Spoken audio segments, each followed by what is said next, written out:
Series of Unfortunate Events, Book the Second, The Reptile Room, by Lemony Snicket, illustrations by Brett Hellquist.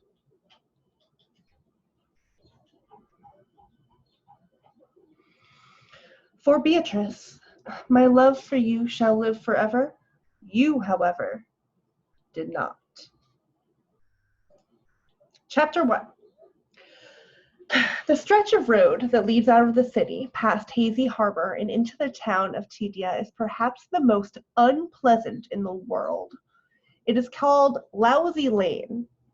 Lousy Lane runs through fields that are a sickly gray color, in which a handful of scraggly trees produce apples so sour that one only has to look at them to feel ill. Lousy Lane traverses the Grim River, a body of water that is 9/10 mud and that contains extremely unnerving fish, and it encircles a horseradish factory. So the entire area smells bitter and strong. I'm sorry to tell you that this story begins with the Baudelaire orphans traveling along this most displeasing road. And that, from this moment on, the story only gets worse. Of all the people in the world who have miserable lives, and as I'm sure you know, there are quite a few, the Baudelaire youngsters take the cake. A phrase here, which means that more horrible things have happened to them than just about anybody. Their misfortune began with an enormous fire that destroyed their home and killed both their loving parents, which is enough sadness to last anyone a lifetime. But in the case of these 3 children, it was only the bad beginning.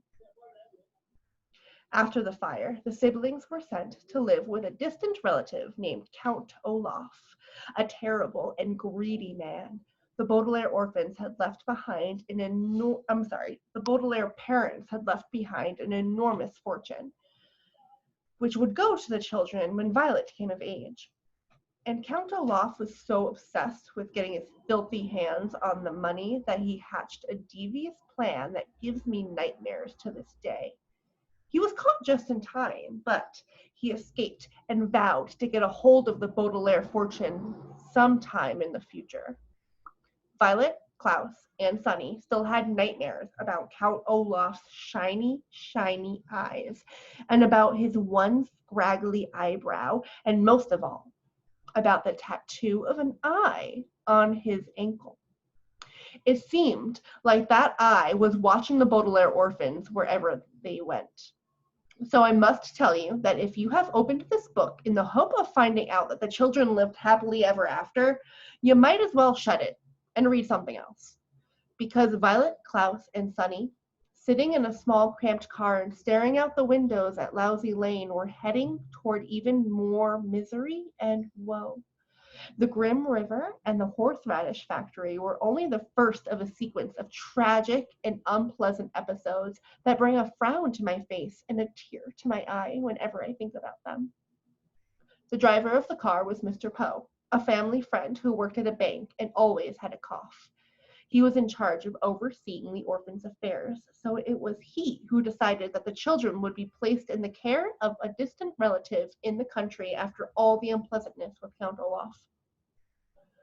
"I'm sorry if you're uncomfortable," Mr. Poe said, coughing into a white handkerchief, "but this new car of mine doesn't fit too many people.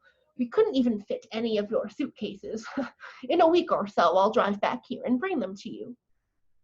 "Thank you," said Violet, who at 14 was the oldest of the Baudelaire children. Anyone who knew Violet well could see that her mind was not really on what Mr. Poe was saying, because her long hair was tied up in a ribbon to keep it out of her eyes. Violet was an inventor. And when she was thinking up inventions, she liked to tie her hair up this way. It helped her think clearly about the various gears, wires, and ropes involved in most of her creations. "After living so long in the city," Mr. Poe continued, "I think you will find the countryside to be a pleasant change. Oh, here's the turn. We're almost there." "Good," Klaus said quietly. Klaus, like many people on car rides, was very bored.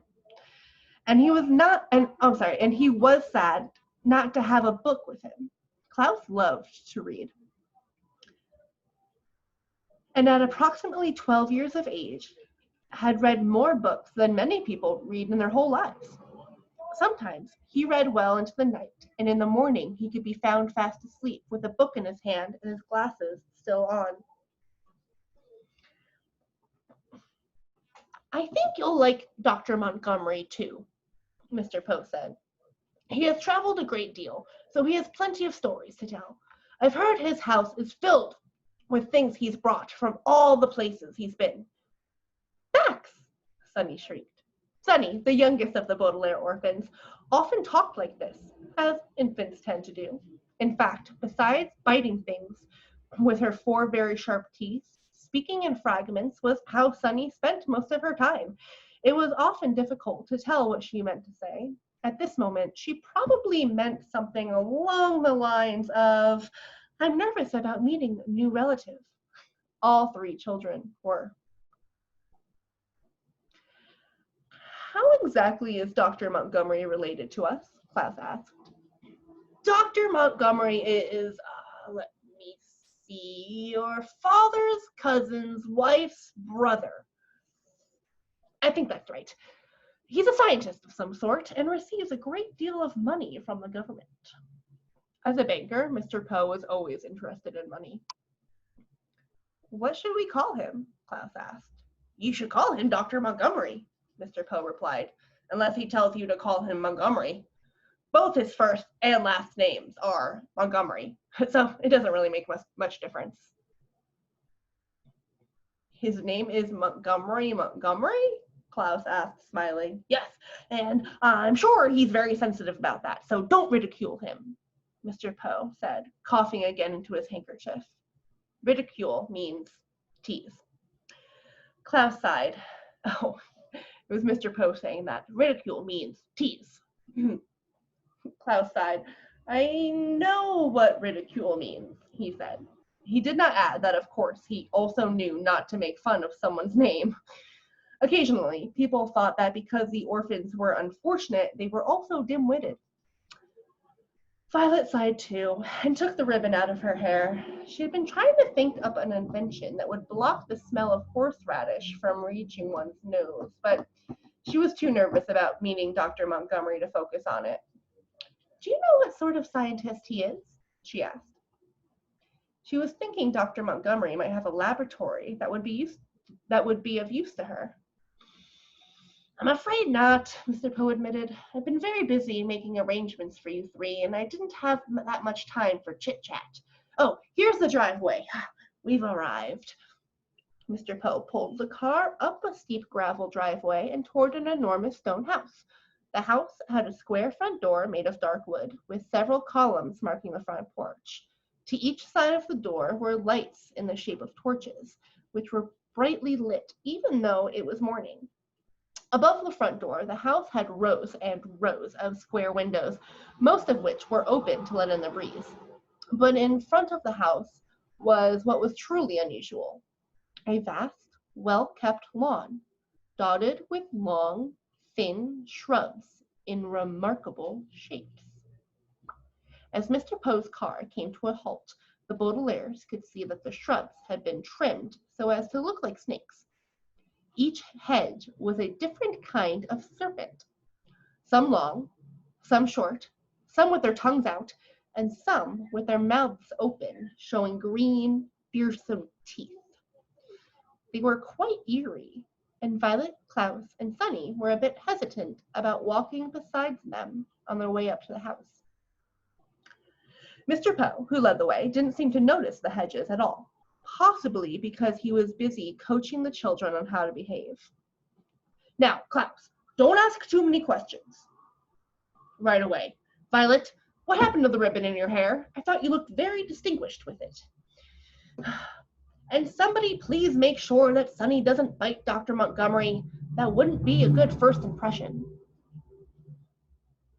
Mr. Poe stepped up to the door and rang a doorbell that was one of the loudest the children had ever heard. After a moment's pause, they could hear approaching footsteps, and Violet, Klaus, and Sonny all looked at one another. They had no way of knowing, of course, that very soon there would be more misfortune within their unlucky family, but they nevertheless felt uneasy. Would Dr. Montgomery be a kind person? They wondered. Would he at least be better than Count Olaf? Could he possibly be worse?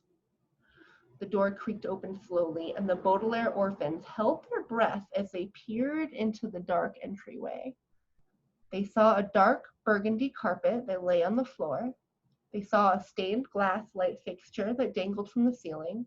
They saw a large oil painting of 2 snakes entwined together that hung on the wall. But where was Dr. Montgomery? Hello! Mr. Poe called out. Hello! Hello, hello, hello! A loud voice boomed out, and from behind the door stepped a short, chubby man with a round red face. I am your Uncle Montgomery, and this is really the perfect timing. I just finished making a coconut cream cake.